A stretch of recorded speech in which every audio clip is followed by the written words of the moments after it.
Yes, thank you so much, Amelia, for letting me take the floor. I am here in Ottawa, Canada, in self-isolation because I traveled to the US about 11 days ago. And so that's my situation. And of course, my city is in a kind of lockdown situation as of midnight yesterday. First of all, I want to say to all of you, I am sitting here in complete solidarity with you. I admire all of your work and all of your efforts. This is, as we have all said, unprecedented, harrowing, traumatic, and very, very difficult circumstances for cities across the world. One of the things that's so obvious, I think, and has been obvious from your comments, is that the pandemic has exposed the incredible stress all of our housing systems are under. It has exposed the global housing crisis that I've been talking about for the past 6 years. When governments are imposing, as they need to, stay-at-home policies or rest-in-place policies, it exposes that people living in homelessness can't do that.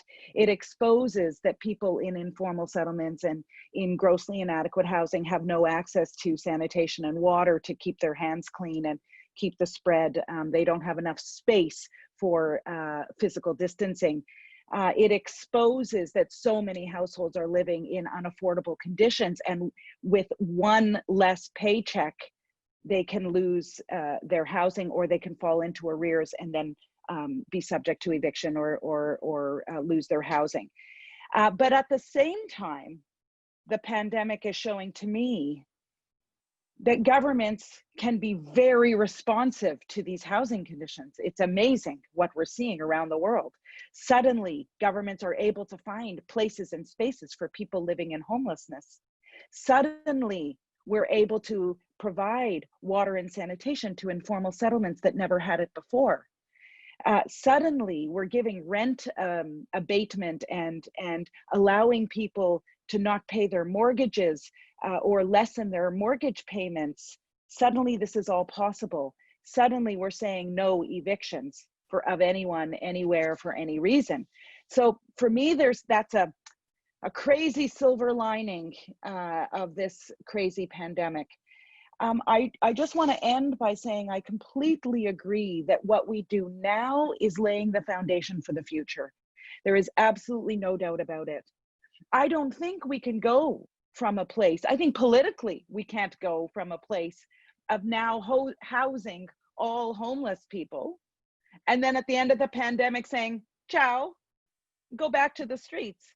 I think that's impossible. I think we're going to end global homelessness.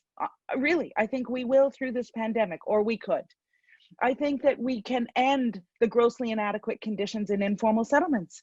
We can say, okay, now every informal settlement must have access to water, sanitation, electricity, adequate space, and security of tenure.